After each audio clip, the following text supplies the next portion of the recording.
60 to 70% of telephonic consultancy calls जो आ रहे हैं वन ऑन वन, उसमें ये टॉपिक उठता है कि मुझे ड्रॉप लेना चाहिए कि नहीं लेना चाहिए।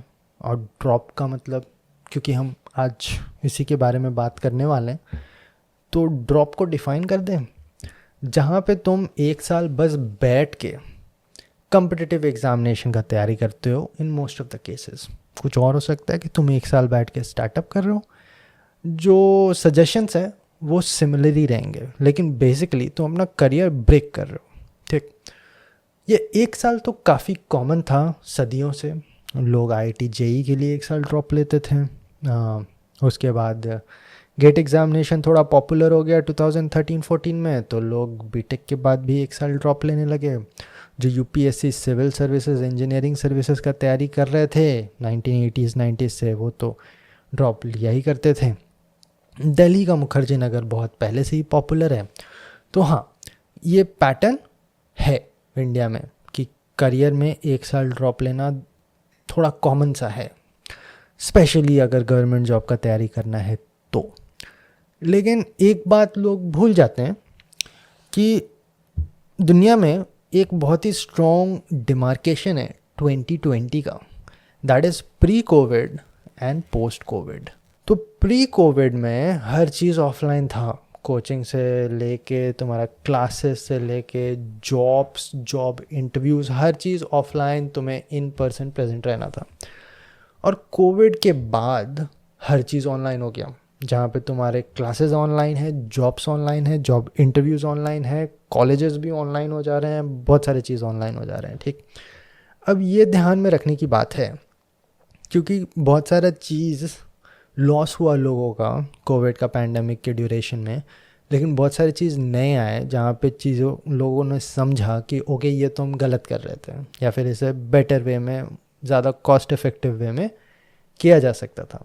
अब मेरा जो एक्सपीरियंस है, मैंने खुद एक साल का ड्रॉप ले रखा है, इसीलिए मैं बता सकता हूँ। और एक साल और ड्रॉप में ले सकता था, लेकिन बजाय ड्रॉप लेने के मैंने जॉब करते करते तैयारी करने का डिसीजन लिया। अगर तुम जानते हो तो अच्छी बात है, नहीं जानते हो थोड़ा दिन में एक्सप्लेन कर दूंगा। ठीक है, तो वही बात है कि मैं हमेशा खुद ही, जितने मेरे व्यूअर्स या ऑडियंस हैं, मैं उन्हें यही बोलता हूँ कि भाई सुनो उन्हीं का जिन्होंने वो चीज़ किया है जो तुम करना चाह रहे हो। फोकट का अगर कोई एडवाइस दे रहा है इमेजिनेशन और फैंटेसी के बेसिस में, या फिर उसे ऐसा लगता है, या फिर उसने ऐसा सोचा, या फिर उसने उसके चाचा के भतीजे से सुना, ये कोई सेंस नहीं बनता। ठीक है, तो मैं भी उसी सारे चीज़ों के बारे में बात करूँगा जिन सारी चीज़ों में मेरा खुद का एक्सपीरियंस है, जैसे कि ड्रॉप। ठीक, तो मैंने खुद ड्रॉप लिया है प्री कोविड, और पोस्ट कोविड मैंने खुद ही ऑनलाइन कोचिंग इंस्टीट्यूट में पढ़ाया है, जहाँ पे मैं क्लासेस ऑनलाइन लेता था। बल्कि बिल्कुल कोविड के पैंडमिक के टाइम पे मैं क्लासेस ऑनलाइन ले रहा था, क्योंकि उस टाइम पे सब कुछ ही ऑनलाइन हो गया था। और उसके बाद जब मामला सॉर्टेड हो गया, तो भी पता चला कि बहुत लोग अभी भी सारा पढ़ाई ऑनलाइन ही कर रहे हैं। अब ये पढ़ाई तुम्हारा कम्पिटिटिव एग्जामिनेशन का हो सकता है, कोई सॉफ्टवेयर सीखना है उसका हो सकता है, तुम्हें करियर चेंज करना है उसका हो सकता है, या फिर मास्टर्स लेना उसका हो सकता है, या फिर एमबीए करना है उसका भी हो सकता है, डेटा साइंस में कोर्स करना है उसका भी हो सकता है। बहुत सारी चीज़ है, लेकिन पॉइंट ये है कि बहुत सारे चीज़ ऑनलाइन हो गए हैं पोस्ट कोविड। अब इस सब चीज़ों के बारे में डिस्कशन करने का पॉइंट क्या है कि अब ड्रॉप लेने का जो स्ट्रैटेजी है वो थोड़ा चेंज होना चाहिए। ये पहले की तरह ड्रॉप जो एक नॉर्म बन गया था वो भी नहीं होना चाहिए। चलो अभी क्या होना चाहिए उससे पहले मैं ये बताता हूँ कि पहले क्या होना चाहिए था और क्या आइडल था। जब सच में लोगों को अगर कोचिंग लेना है तो उन्हें दिल्ली जाना है और वहाँ पे बैठ के 6 महीना पढ़ाई करना है और 1 साल का ड्रॉप लेना है, ऐसा होता था। ठीक है, इवन इन दैट केस वो लास्ट प्रायोरिटी होता था। जैसे मैं दिल्ली क्यों पहुँचा, मैंने 5 कैंपस प्लेसमेंट में अपना अपीयरेंस दिया था। ठीक है, 2 का शायद रिटन टेस्ट निकला था, 2 या 3 के इंटरव्यू में बैठा था, 1 या 2 के मैं रिटन में ही निकल गया था। ठीक है, मतलब डेल था, डेल का रिटन में C++ पूछे जा रहे हैं, मैं मैकेनिकल इंजीनियर, मुझे नहीं आता तो मैंने छोड़ दिया। फिर वेल्स फार्गो था, बैंक था, वो है अभी भी लेकिन उस टाइम पे क्वेश्चंस उसने कुछ कुछ पूछे, मेरा फर्स्ट राउंड निकला नहीं। फिर विप्रो के इंटरव्यू में गया, कैपजेमिनी के इंटरव्यू में गया और टीसीएस के इंटरव्यू में गया। टीसीएस का इंटरव्यू का अलग ही स्टोरी है, उसने पूरे कॉलेज को ही रिजेक्ट मार दिया, कुछ ऐसा कांड हो गया उस दिन। और वेल्स फार्गो सॉरी विप्रो और कैपजेमिनी के मैं फाइनल इंटरव्यू राउंड तक पहुंचा था।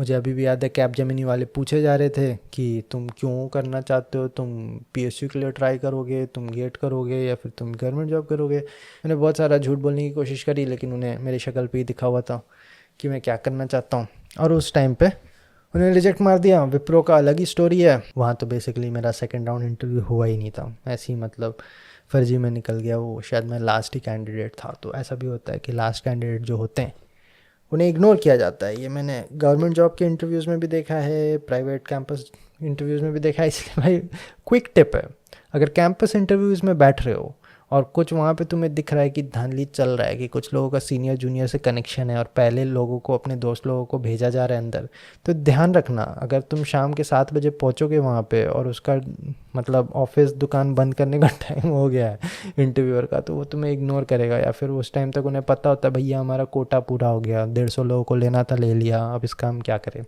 ठीक है, तो जल्दी घुसने की कोशिश करना। बार के इंटरव्यू में भी मैंने ये सारा चीज़ देखा है। बार के इंटरव्यू में, जहाँ पे इंटरव्यू बिल्कुल अलग ही लेवल का अलग ही होता है, जहाँ तुम्हें 1.5 घंटा बैठ के डिस्कशन करना होता है साइंटिस्ट लोगों के साथ, उसमें भी मैंने ऐसा देखा है कि कई लोग डिसएडवांटेज में होते हैं अगर वो शाम के 6:30 बजे 7 बजे अंदर घुस रहे हैं।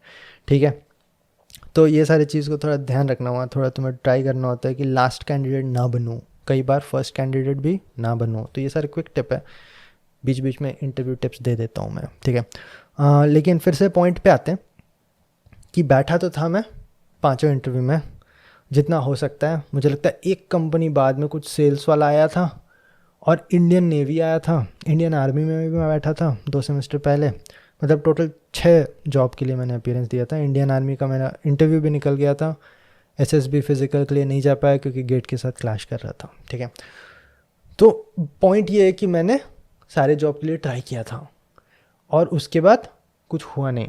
उसके बाद जब मैंने इंटर्नशिप किया तो वहाँ से मुझे एक ऑफ़र आया था वर्बल, लेकिन वो कॉन्ट्रैक्ट बेसिस का था, उसका पे बहुत कम था, और कॉन्ट्रैक्ट बेसिस का तुम्हें वर्क नेचर अगर ना पता हो तो वो full time employ permanent employ से थोड़ा बुरा होता है, कोई वीकेंड नहीं होता। और उस टाइम तक गेट का रिज़ल्ट भी आ गया था और मेरे 50 नंबर आ गए थे, और फिर मुझे थोड़ा बैलेंस देखना पड़ा। तो मुझे लगा कि नहीं, 1 साल और तैयारी करने में ही फ़ायदा है, इस टाइप का जॉब तो मुझे 6 महीना बाद में मिल जाएगा अगर गेट का फिर से कांड हो गया तो। ठीक है, तो तब जाके मैंने वो डिसीजन लिया कि हाँ मुझे ड्रॉप लेना है।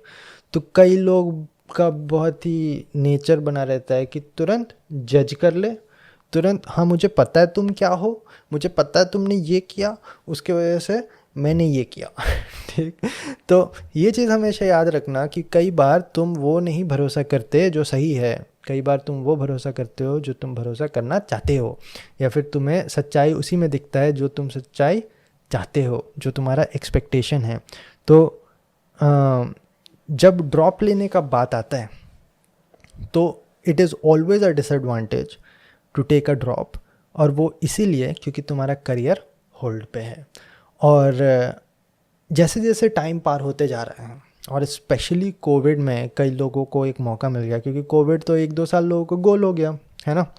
तो उस टाइम पे लोगों को ऐसा भी लगा कि हाँ 1 साल 2 साल तो चलता है, वहाँ तो कोविड ने एक्सप्लेन कर दिया, लेकिन उसके बाद तुम वो सारी चीज़ को एक्सप्लेन नहीं कर पाओगे। तो 2016 में 1 ईयर ड्रॉप बहुत ही कॉमन था, बहुत ही कॉमन। ठीक, और उसके बाद 2017, 18, 19 तक मैंने जो देखा, क्योंकि उस टाइम तक मैं ऑनलाइन आ गया था, लोगों को गाइड करना स्टार्ट कर चुका था, तो उस टाइम तक देखा कि 2 ईयर ड्रॉप काफ़ी कॉमन हो गया अभी। ठीक है, बहुत लोग 2 साल ड्रॉप ले रहे हैं, काफ़ी कॉमन हो गया है।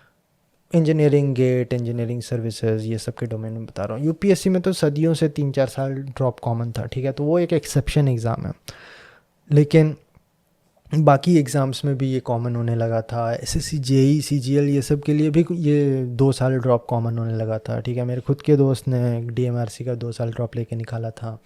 ठीक है, तो ये 18, 19, 2020 तक ये सारे कॉमन हो गए थे। फिर कोविड के बाद 3 साल ड्रॉप कॉमन हो गया, क्योंकि मेरे पास अब कॉल्स आ रहे हैं, लोग रीच आउट कर रहे हैं कि मैं 3 साल से ड्रॉप ले रहा हूँ।